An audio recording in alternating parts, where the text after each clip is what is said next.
Hello बच्चों, आप सब कैसे हैं? अच्छे हैं? Very good. बच्चों, हम लोग का नेक्स्ट चैप्टर स्टार्ट हो रहा है आज। Conservation of plants and animals. Conservation of plants and animal. बच्चों, कंजर्वेशन से क्या मतलब है? कंजर्वेशन का मीनिंग है सेव करना, बचाना, प्लांट और एनिमल्स को बचाना, कंजर्व करना।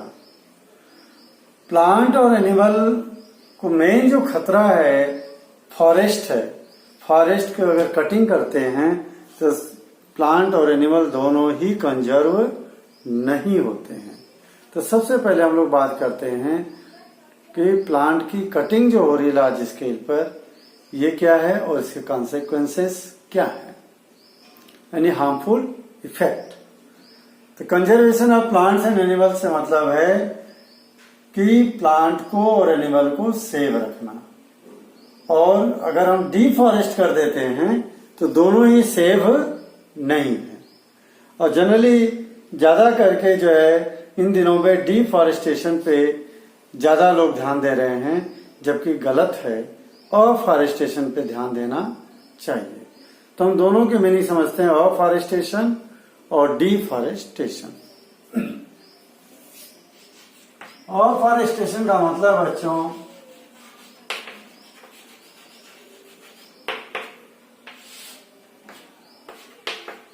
प्लांटिंग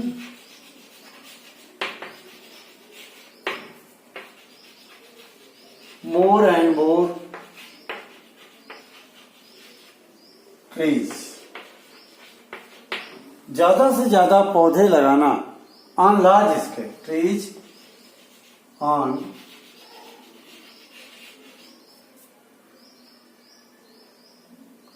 लार्ज एरिया, बहुत बड़े एरिया में ज्यादा से ज्यादा पेड़ लगाएंगे, इसी को हम कहते हैं अफॉरेस्टेशन। इसका अपोजिट है डिफॉरेस्टेशन।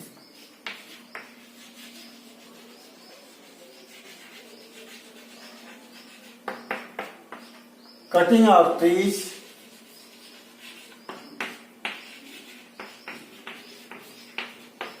ऑन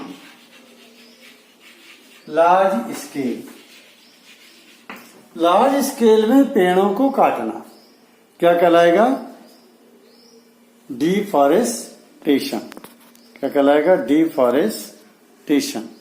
बच्चों, डिफॉरेस्टेशन अगर होता है तो बहुत सारा नुकसान होता है, बहुत सारी चीजें डैमेज होती हैं और हमारी जो नीड है वो पूरा नहीं हो पाती। तो एक एक करके उनका डिस्कस कर लेते हैं। उसको कहते हैं कॉन्सिक्वेंसेस। कॉन्सिक्वेंसेस का मतलब हार्मफुल या हार्म ऑफ डिफॉरेस्टेशन। जंगल काटने के नुकसान क्या हैं, हार्म क्या है? ये तो सिंपल सी गणित बात आ रही समझे। पहले सिंपल सा आप कहोगे कि सर जानवरों का घर खत्म हो जाएगा, ठीक है। Wild life will loss their shelter. जितने जंगली जानवर हैं, जंगल में रहने वाले लोग हैं, उनका जो छाया है, उनका जो शेल्टर है वो खत्म हो जाएगा। यानी number 1, wild life will loss their shelter. उनकी शेल्टर मतलब रहने की जगह खत्म हो जाएगी, खो देंगे। दूसरा, हम लोगों को जो मेडिसिन मिल रही थी, फर्नीचर टिम्बर मिल रहा था, लकड़ियां मिल रही थी, इमारती लकड़ियां, वो मिलना बंद हो जाएगी, ठीक है। We will not gate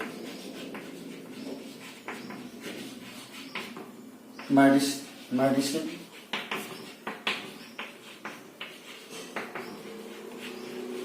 timber and gum, fruits, etc. Timber, medicine, gum, fruits और बहुत सारी चीजें हमको फॉरेस्ट से मिलती हैं, वो सब मिलना बंद हो जाएंगी।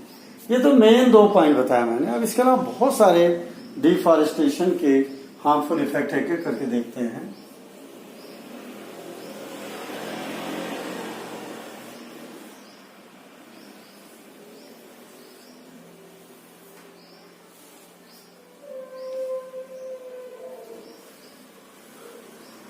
बच्चों, जैसे डिफॉरेस्टेशन होता है, जंगल कटता है, ऊपर की जो टॉप सॉइल है उसको पेड़ पौधों की जड़ें होल्ड करके रखती है, पकड़ के रखती हैं। इससे जब बारिश आती है तेज तो बहती नहीं है। लेकिन जंगल काट दिया आपने तो उन सॉइल्स को पकड़ के रखने वाला कोई भी नहीं है। तो क्या होगा, जब तेज बारिश आएगी, बहते हुए पानी के साथ मिट्टी बह करके चली जाएगी, और जब तेज तूफान आएगा तो भी ऊपर की मिट्टी उड़ करके आगे चली जाएगी। ठीक, इसको बोलते हैं सॉइल इरोजन। आप पिछले क्लास में 7th में पढ़े हुए हैं। सॉइल इरोजन का मतलब होता है loss of top soil with the flowing water and storm is called soil erosion. तो फॉरेस्ट से क्या, डिफॉरेस्टेशन से क्या होगा, soil erosion will occur. Third point,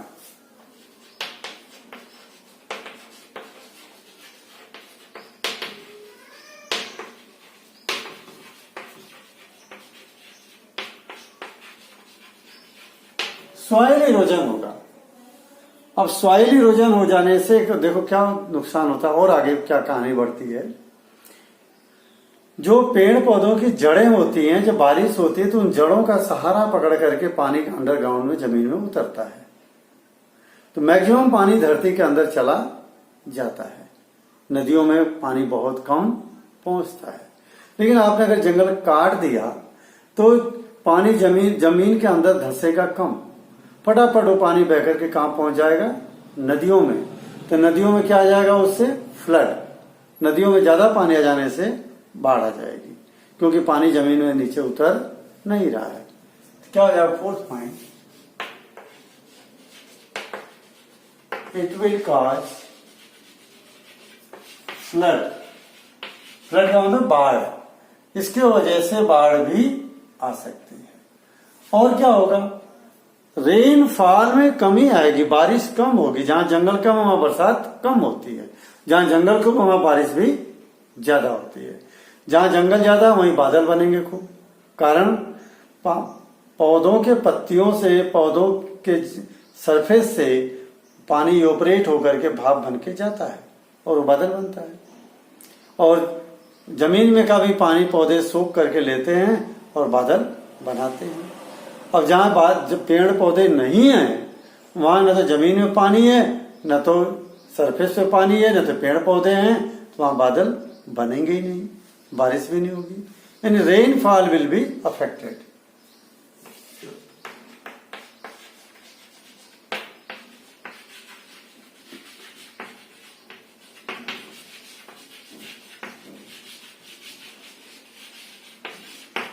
rainfall affect होगा और ecological balance will get disturb.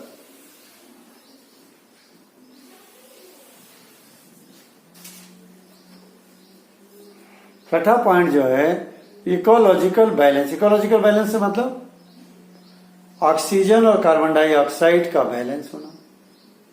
ये कहलाता है एटमॉस्फेयर में 21% ऑक्सीजन होना चाहिए। अब पेड़ पौधे तो काट दिए तो ऑक्सीजन का परसेंटेज क्या होगा, घटेगा, क्योंकि प्लांट ही है जो एटमॉस्फेयर में ऑक्सीजन को रिलीज कर रहे हैं। प्लांट ही है जो एटमॉस्फेयर में ऑक्सीजन को रिलीज कर रहे हैं। इससे CO2 और O2 का बैलेंस क्या हो जाएगा, डिस्टर्ब हो जाएगा।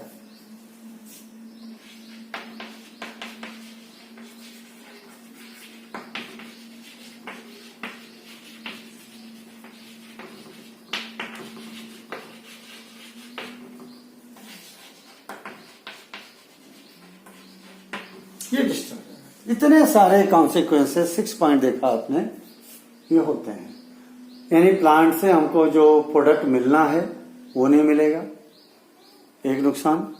दूसरा, जितने वाइल्ड लाइफ है उनका घर छिन जाएगा। तीसरा, बाढ़ आएगी उस एरिया में ज्यादा करके। चौथा, ऊपर की उपजाऊ मिट्टी बह करके चली जाएगी, ठीक है, और इकोलॉजिकल बैलेंस बिगड़ जाएगा, बारिश ज्यादा नहीं होगी। ये सारे कॉन्सिक्वेंसेस हो गए डिफॉरेस्टेशन के। बच्चों कुछ डेफिनेशन छोटी छोटी देख लेते हैं हम लोग।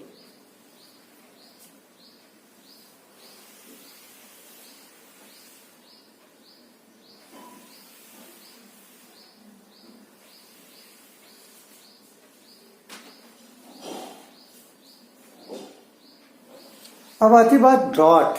ड्रॉट क्या होता है? सूखा, जिसको कहते हैं drought.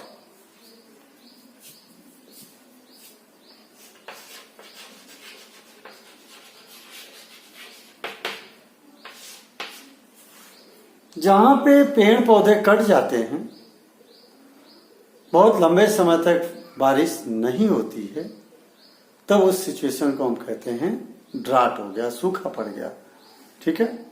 Due to deforestation rainfall will not occur and this situation is known as drought.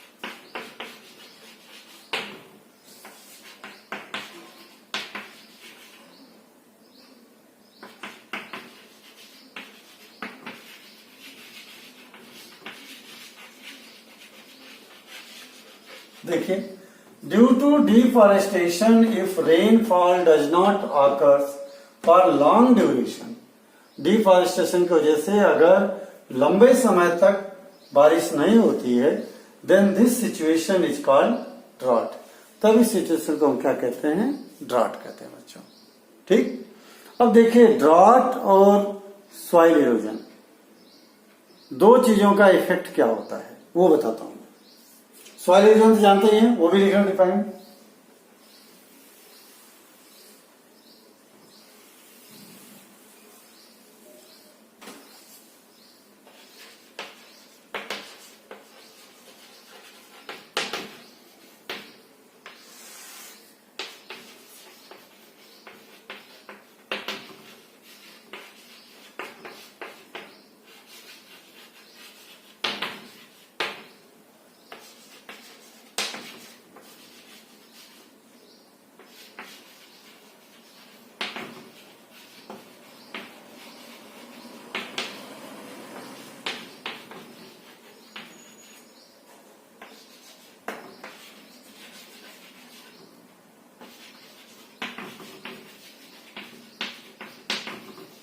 बच्चों देखो, अगर पेड़ पौधे काट देंगे तो पेड़ पौधों की जो जड़ें मिट्टी को पकड़ के रखती थी वो पकड़ खत्म हो जाएगी। जब पकड़ खत्म हो जाएगी तो क्या होगी?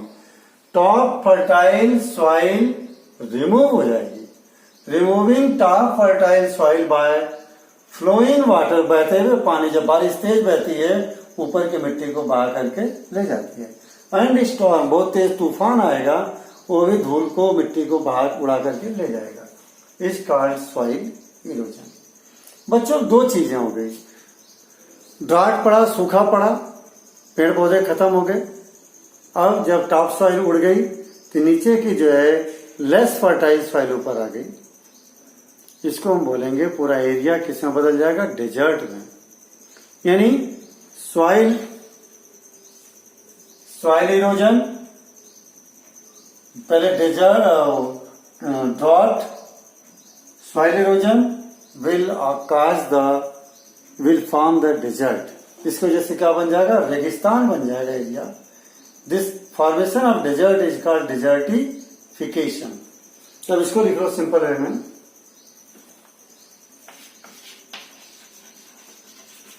desertification.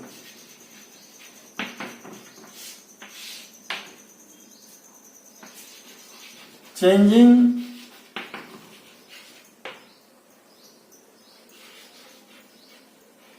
land into desert due to soil erosion is called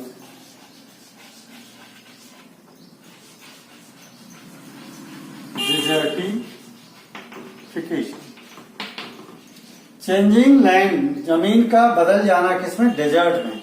किसकी वजह से? Due to soil erosion is called desertification. इसको कहते हैं हम डिजर्टिफिकेशन, मतलब डिजर्ट का बनना। जो मिट्टी है डिजर्ट में बदल जाए उसको हम कहेंगे डिजर्टिफिकेशन। बच्चों, बात आ रही है conservation of forest and wild life के अंदर हम लोग पढ़ते हैं। देखो क्या हो गया, अगर इस तरह से होगा तो सारे पेड़ पौधे जानवर सब धरती पर से धीरे धीरे धीरे धीरे खत्म होते जाएंगे। इसके लिए हमारी गवर्नमेंट ने क्या किया है, इनको सेव करने के लिए, बचाने के लिए सेंचुरी बनाई है, नेशनल पार्क बनाए हैं, बायोस्फीयर रिजर्व बनाए हैं। इन तीनों का मीनिंग समझ लेते हैं अपन, ठीक है। मैं डिफरेंस बना के बताऊंगा ताकि आपको क्लियर हो जाए।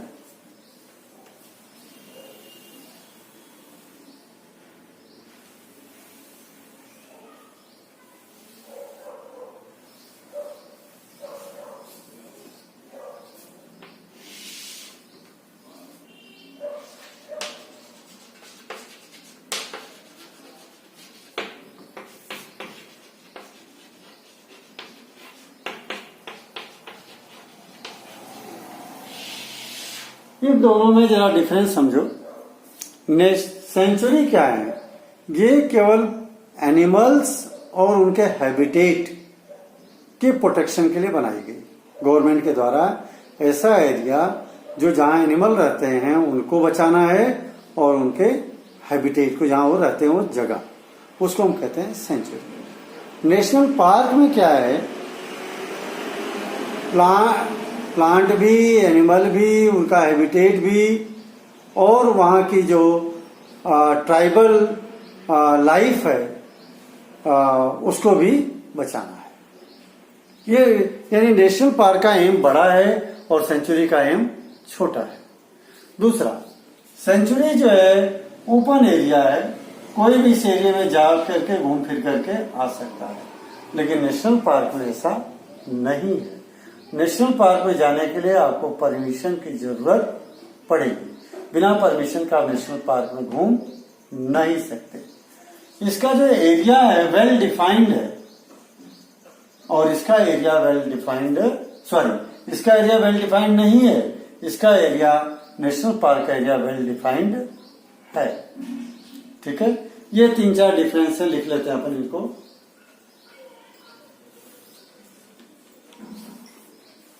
इसका हो जाएगा एरिया वेयर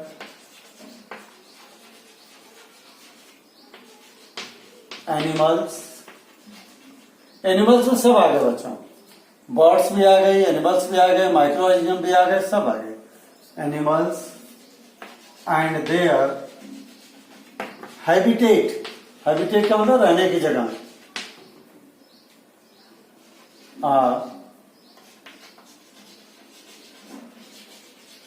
प्रोटेक्टेड। और ये area where plant comma animals and tribal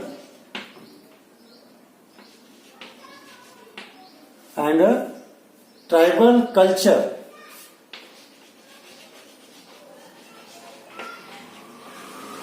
are protected.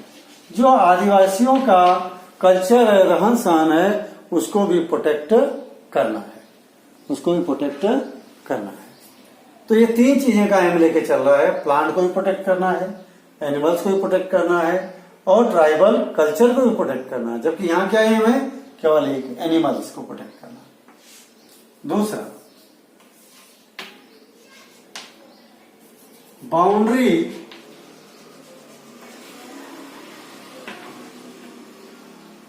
Are not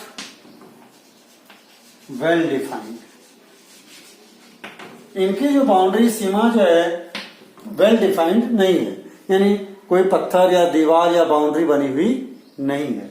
जबकि यहां पे जो है बाउंड्रीज आर वेल डिफाइंड। यहां पे जो बाउंड्री है अच्छे से डिफाइंड है, पता है कि यहां से नेशनल पार्क शुरू हो गया। ठीक। तीसरा,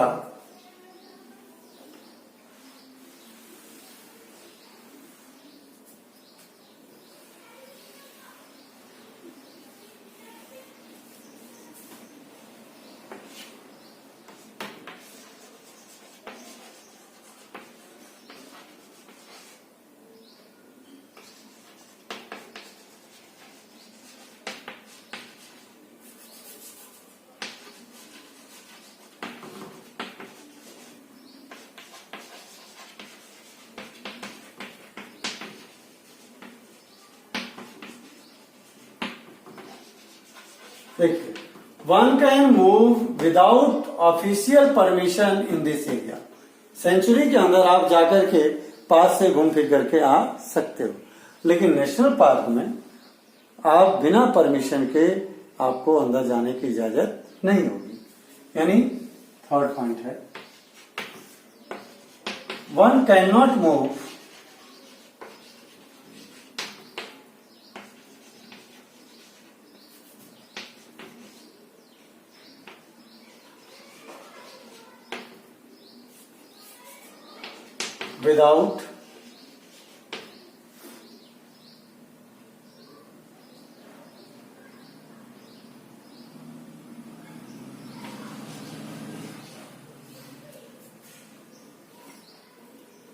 without official permission in this area। इस एरिया में कोई भी व्यक्ति बिना परमिशन के घूम नहीं सकता। यानी परमिशन नहीं है तो आप घूम नहीं सकते, परमिशन है तो आप घूम सकते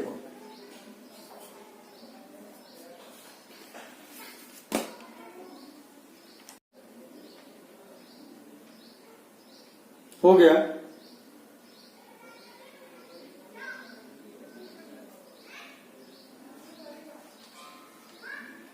बच्चों इसके बाद में आ रही है एग्जाम्पल, इनके लिख लो, इनके एक एक एग्जाम्पल डाल लीजिए। 3-3 पॉइंट हो गए। Example, Pachmarhi sanctuary,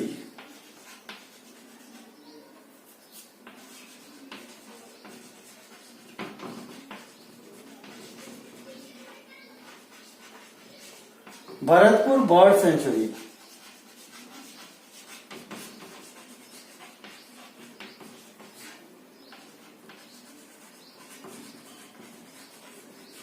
Bharatpur bird sanctuary और पंचमढ़ी सेंचुरी, दो एग्जांपल दिया। इसके एग्जांपल जो है सतपुड़ा नेशनल पार्क,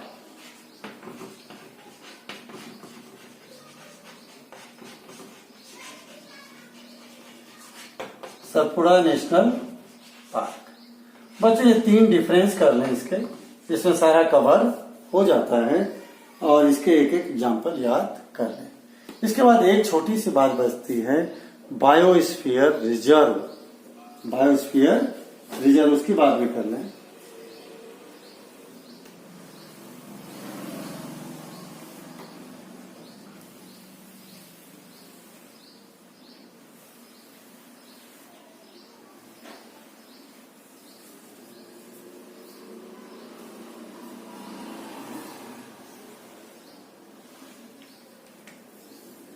देखिए बायोस्फीयर रिजर्व क्या है, ये बड़ा area, it is a large area. National park एक बायोस्फीयर रिजर्व में नेशनल पार्क भी हो सकते हैं और बर्ड सेंचुरी भी हो सकती है। ठीक है। और बायोस्फीयर रिजर्व जैसे एग्जांपल के लिए Pachmarhi biosphere reserve, Pachmarhi biosphere reserve के अंदर सतपुड़ा नेशनल पार्क भी स्थित है, पचमढ़ी सेंचुरी भी स्थित है। ठीक है। तो ये इसमें और बोरी सेंचुरी भी स्थित है। तो ये 3 सेंचुरी है, इसके अंदर 2 सेंचुरी हैं और एक नेशनल पार्क है। ठीक। किसके अंदर सिचुएटेड है ये biosphere reserve, Pachmarhi biosphere reserve. Biosphere reserve क्या चीज हो गई? It is very large area where wild life plant animals are protected.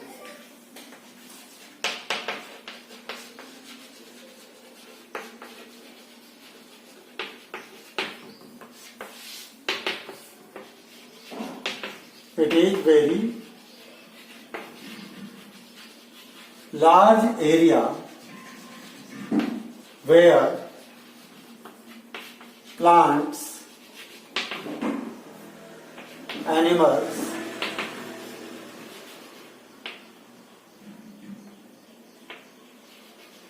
and their habitat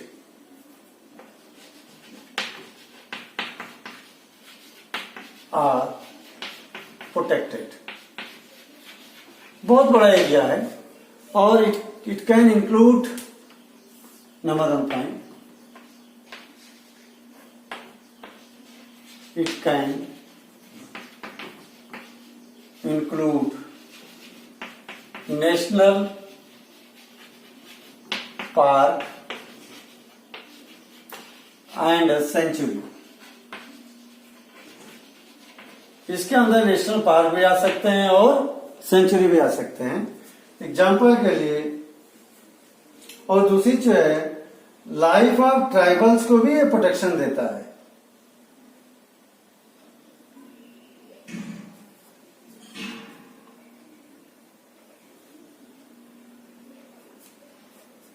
traditional life of tribals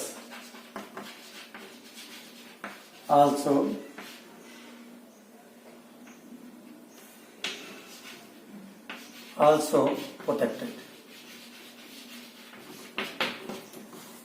It is very large area where plants, animals and their habitat are protected। It can include national park and sanctuary। Traditional life of tribals are also protected. और इसका एक example लिख लो बच्चों, आपके book में दिया हुआ है। देखिए एक बुक में आपके मैप बना रखा है, ये मैप आपको बनाना है। ठीक है। इसमें दो सेंचुरीज हैं, एक नेशनल पार्क है, तीनों मिला करके ये बायोस्फीयर रिजर्व है बच्चों।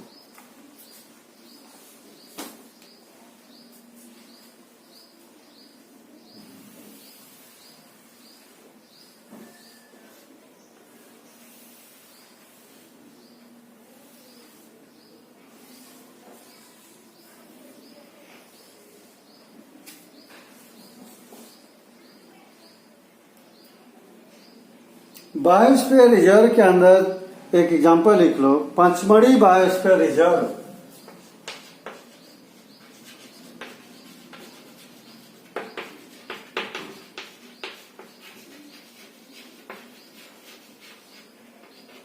Reserve consist of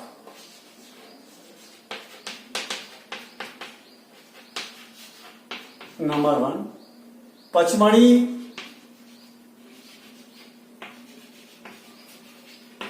century,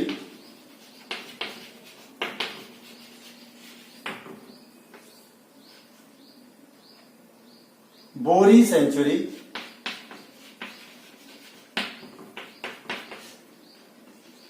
Satpura national park.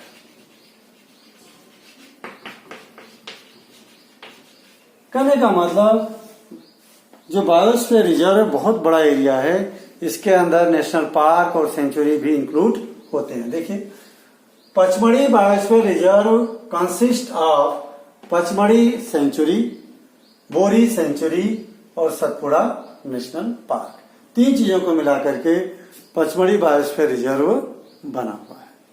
तो बच्चों, आज इस चैप्टर का हम लोगों ने एक पार्ट पढ़ा, दूसरा पार्ट कल पढ़ेंगे और आप इसको रिवीजन करें, नोट्स बनाएं, लिखें बार बार, ठीक है, और टॉपिक को लाइक भी करें। ओके बच्चों, हैव ए गुड डे।